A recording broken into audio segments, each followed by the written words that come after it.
Hello guys, അങ്ങനെ അനാമികയ്ക്ക് കല്യാണത്തിന് ഇടാൻ വെച്ച ഗോൾഡിന്ന് ഒരു മാല നയനയുടെ ഷെൽഫിന്ന് കിട്ടുന്നുണ്ട്. അപ്പൊ നയന പറയുന്നുണ്ട്, അയ്യോ അമ്മേ, ഇത് സത്യമായിട്ട് ഞാൻ എടുത്തതല്ല. അപ്പൊ ദേവയാനി പറയുന്നുണ്ട്, അതേടി നീ എടുത്തതല്ല, പിന്നെ ഈ സ്വർണത്തിന് കയ്യും കാലും ഉണ്ടല്ലോ, കറക്റ്റ് നിന്റെ ഷെൽഫിൽ തന്നെ ചെന്ന് പെടാൻ.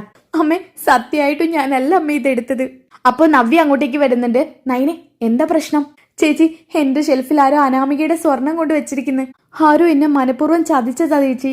അപ്പൊ ദേവയാനി പറയുന്നുണ്ട്, കള്ളം പറഞ്ഞതുപോലെ ഇനി ഇവിടെ നിന്ന് കൂടുതൽ അതിനെക്കുറിച്ച് പ്രസംഗിക്കുന്നോ? അപ്പൊ ജാനകി അങ്ങോട്ട് വരുന്നുണ്ട്. ഏട്ടത്തി, എന്താ പ്രശ്നം? എന്താ പ്രശ്നമെന്നോ? നിന്റെ മരുമകളുടെ മാല ഇതാ ഇവളുടെ ഷെൽഫിന്ന് കിട്ടിയിരിക്കുന്നു. നയനമോളുടെ ഷെൽഫിന്നോ? അതെ, വിശ്വാസായില്ലെങ്കിലേ അനാമിക മോളോട് ചോദിച്ചു നോക്ക്. അതെ അമ്മേ, ഇവരുടെ ഷെൽഫിന്നാ എനിക്കെന്റെ മാല കിട്ടിയത്. അപ്പൊ ജാനകി ചോദിക്കുന്നുണ്ട്, മോളെ നയനെ, നീ എപ്പോഴെങ്കിലും ഓർമ്മയില്ലാതെ കൊണ്ടുവച്ചതാണോ? മോൾക്ക് എന്തെങ്കിലും അബദ്ധം പറ്റിയതാണെങ്കിൽ തുറന്ന് പറഞ്ഞേക്ക് മോളെ. വെറുതെ എന്തിനാ ഇവര് മോളെ കള്ളിയാക്കുന്നത്? എളയമേ, സത്യമായിട്ടും ഞാനിത് പൂജാമുറിയിലാ കൊണ്ടുവച്ചത്. ഞാനിത് കൈകൊണ്ട് തൊട്ടിട്ട് പോലും ഇല്ല. അതേസമയം അനാമിക പറയുന്നുണ്ട്, നിങ്ങൾ ഇങ്ങനെയാണെന്ന് ഞാൻ ഒരിക്കലും പ്രതീക്ഷിച്ചില്ല. ഏതായാലും ഇങ്ങോട്ട് വരുന്നതിന് മുമ്പേ നിങ്ങൾ നിങ്ങളുടെ ചേച്ചിയുടെ സ്വഭാവമൊക്കെ അറിഞ്ഞതിൽ സന്തോഷം. അതൊരു കണക്കിന് നന്നായെന്നാ ഞാൻ ഇപ്പൊ കരുതുന്നത്. നിങ്ങൾ നിങ്ങളുടെ അമ്മയെ പോലെയാണല്ലേ. നിങ്ങളുടെ അമ്മയെക്കുറിച്ചുള്ള ചരിത്രം ഞാൻ കേട്ടിട്ടുണ്ട്.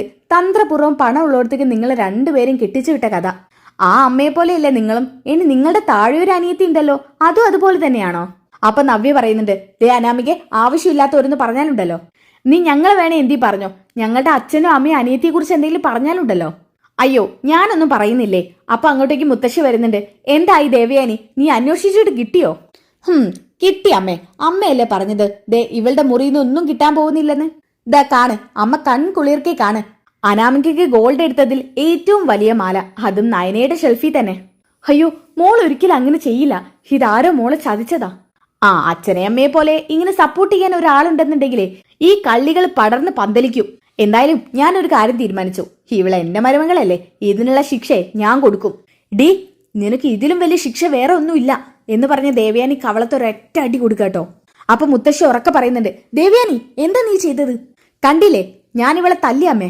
ഇവളെ ഇനിയും ഇങ്ങനെ അയച്ചു വിട്ടാലേ ഇവള് പേരും കള്ളിയായി മാറും. ഈ വീട്ടിലുള്ളതെല്ലാം അടിച്ചു മാറ്റും. അങ്ങനെ ഇത് കണ്ടുകൊണ്ട് അങ്ങോട്ട് ആദർശ് വരുന്നുണ്ട് കേട്ടോ. അഭിയാണെന്നുണ്ടെങ്കിൽ ഈ സംഭവം ഒരു സൈഡിൽ നിന്ന് ഇങ്ങനെ വാച്ച് ചെയ്തോണ്ടിരിക്കുക, ഒരു തൂണിന്റെ പുറകിന്ന്.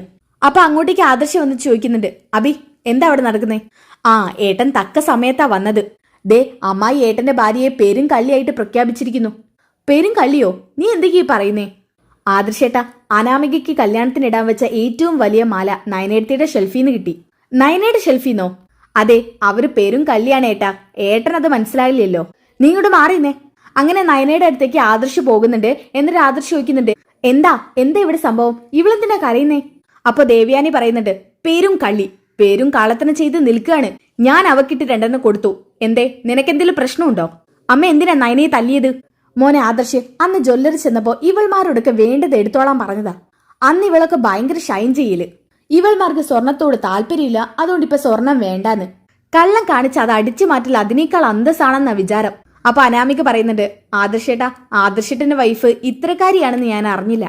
എത്രക്കാരിയാണെന്ന് നീ കണ്ടോ നയനി ഗോൾഡ് എടുത്തത്?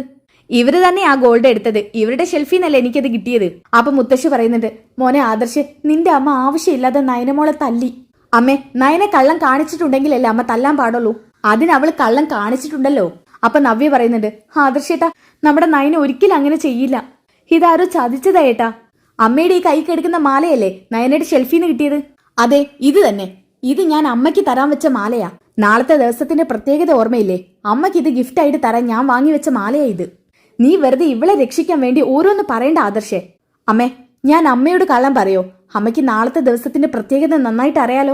അമ്മേ, എന്തിനാ കാര്യം അറിയാതെ നയനയെ തല്ലിയത്? അമ്മേ, ഈ കാര്യത്തിൽ ഒരിക്കലും ഞാൻ അമ്മയെ ന്യായീകരിക്കില്ല.